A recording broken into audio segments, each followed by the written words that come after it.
चर्चा में आपका स्वागत है। पिछली बार हमने इस पर बात की थी कि आत्मा ना मारती है ना मारी जाती है। जी बिल्कुल, एक बहुत ही अहम बात थी वो। हाँ, तो आज उसी विचार को थोड़ा और आगे बढ़ाते हैं। आत्मा का जो ये अविनाशी मतलब हमेशा एक जैसा रहने वाला स्वरूप है, उस पर थोड़ी और गहराई से बात करते हैं।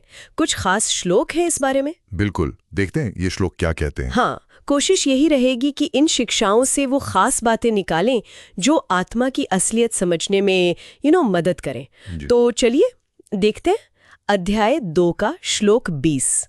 न जायते म्रियते वा कदाचिन नायम भूत्वा भविता वा न भूयः अजो नित्यः शाश्वतो अयम पुराणो न हन्यते हन्यमाने शरीरे। 20। इसका मतलब है कि ये आत्मा किसी भी समय में न तो पैदा होती है न मरती है, और ऐसा भी नहीं कि ये पहले नहीं थी और बाद में होगी। अच्छा। क्योंकि ये तो अजन्मा है, नित्य है, हमेशा रहने वाली, सनातन और पुरातन, मतलब सबसे पुरानी। शरीर के मारे जाने पर भी इसका कुछ नहीं बिगड़ता, ये नहीं मारी जाती। बिल्कुल।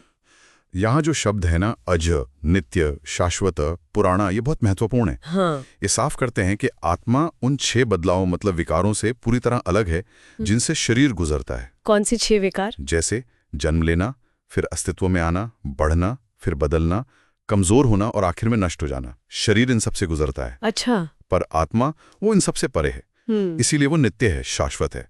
और ये बात न हन्यते हन्यमाने शरीरे, मतलब शरीर नष्ट होने पर भी आत्मा नष्ट नहीं होती। ये सीधे सीधे पिछली बात से जोड़ती है कि आत्मा को मारा नहीं जा सकता। ये समझ में आता है।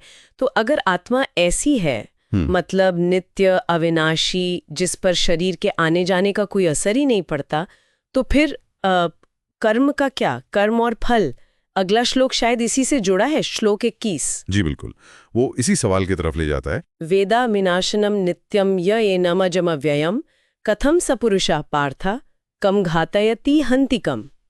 इसका भाव है, हे पार्थ, जो इंसान इस आत्मा को अविनाशी, नित्य, अजन्मा और अव्यय जानता है। अव्यय मतलब जिसमें कोई कमी ना आए, कोई विकार ना हो, जो खर्च ना हो। हाँ, अव्यय। तो जो ऐसा जानता है वो इंसान भला कैसे किसी को मरवाएगा या कैसे किसी को मारेगा? सही सवाल, यही तो मुद्दा है। अगर कोई सच में गहराई से आत्मा के स्वरूप को समझ ले कि वो अविनाशी है, अजन्मी है, अव्यय है, तो वो कर्ता कैसे बन सकता है? कर्ता मतलब करने वाला। हाँ, करने वाला। मारने या मरवाने की जो क्रिया है वो तो कर्ता भाव से होती है ना, कि मैं कर रहा हूं या मैं करवा रहा हूं। पर आत्मा तो क्रिया से परे है, वो बदलती ही नहीं। तो जब वो बदलती नहीं तो वो किसी क्रिया को शुरू या खत्म कैसे कर सकती है? अच्छा, तो आत्मा सिर्फ जानती है, करती नहीं। ज्ञाता है, करता नहीं। बिल्कुल। वो अकर्ता है, वो साक्षी हो सकती है पर करता नहीं। ये अकर्ता वाली बात तो काफी सोचने वाली है कि आत्मा क्रिया में शामिल ही नहीं। लेकिन हम तो देखते हैं कि शरीर बदलते हैं, जन्म होता है, मृत्यु होती है। तो इस नजरिए से उसे कैसे समझें? शायद अगला श्लोक, श्लोक 22। हाँ, वो इसे एक बहुत ही सुंदर उदाहरण से समझाता है। वसांसी जीर्णानि यथा विहाय नवानि गृह्णाति नरो अपराणि तथा शरीराणि विहाय जीर्णान्यन्यानि संयाति नवानि देहि। वाह, क्या मिसाल दी है। जैसे इंसान पुराने फट गए कपड़े उतारकर नए पहन लेता है। हाँ। ठीक वैसे ही ये देही मतलब आत्मा पुराने बेकार हो चुके शरीरों को छोड़कर नए शरीरों में चली जाती है। बिल्कुल। और ये मिसाल इतनी सटीक है, जैसे कपड़े बदलने से वो इंसान तो नहीं बदल जाता। नहीं, बिल्कुल नहीं। उसकी पहचान, उसका होना, वो तो वही रहता है, बस बाहरी पहनावा बदल गया। ठीक वैसे ही शरीर बदलने से आत्मा नहीं बदलती, उसका जो असल स्वरूप है वो वही रहता है। ये उपमा असल में पहले के 2 श्लोकों की सच्चाई को और पक्का करती है। आत्मा शरीर बदल सकती है क्योंकि वो नित्य और अविनाशी है, जैसा 20वें श्लोक में कहा। अच्छा। और क्योंकि वो इन शरीरों और उनकी क्रियाओं से अलग है, अकर्ता है, जैसा 21वें श्लोक में इशारा है। तो ये जो जन्म मृत्यु का चक्र है, हाँ। उसे देखने का एक अलग नजरिया मिलता है इससे। हाँ। कम डरावना शायद। हाँ, कह सकते हैं। डर तो शरीर के नष्ट होने का होता है ना। अगर ये समझ आ जाए कि मैं यानी आत्मा वो तो नष्ट होती ही नहीं, बस शरीर बदलती है जैसे कपड़े, तो शायद डर कम हो जाए। बदलाव सिर्फ बाहरी स्तर पर है।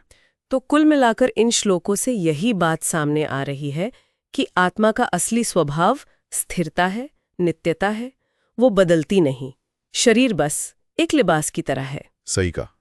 और ये समझ अगर बैठ जाए तो जीवन के उतार चढ़ाव को देखने का ढंग ही बदल सकता है। हाँ, बिल्कुल। और यहीं एक सवाल उठता है सोचने के लिए, अगर आत्मा, जो हमारा असली स्वरूप है, वो सच में इतनी स्थिर है, अपरिवर्तनशील है, हमेशा रहने वाली है, तो फिर ये जो बाहरी बदलाव हैं, कभी सफलता कभी असफलता, सुख दुख, सेहत का बदलना या शरीर का ही बदलना, ये सब हमें कितना प्रभावित करने चाहिए?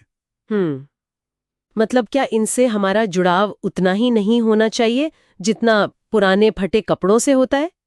छोड़ दिया, नया ले लिया, बात खत्म। बिल्कुल। सोचने वाली बात है ये कि हम बाहरी बदलावों से कितना जुड़ते हैं, जबकि हमारा असल स्वरूप तो बदलता ही नहीं। इसी गहरे विचार के साथ आज की बातचीत यहीं पूरी करते हैं जी। आगे भी ऐसी ही ज्ञान की बातें साझा करते रहेंगे। हमारे साथ जुड़े रहने के लिए चैनल को लाइक, फॉलो और कमेंट करना ना भूलें। धन्यवाद। धन्यवाद।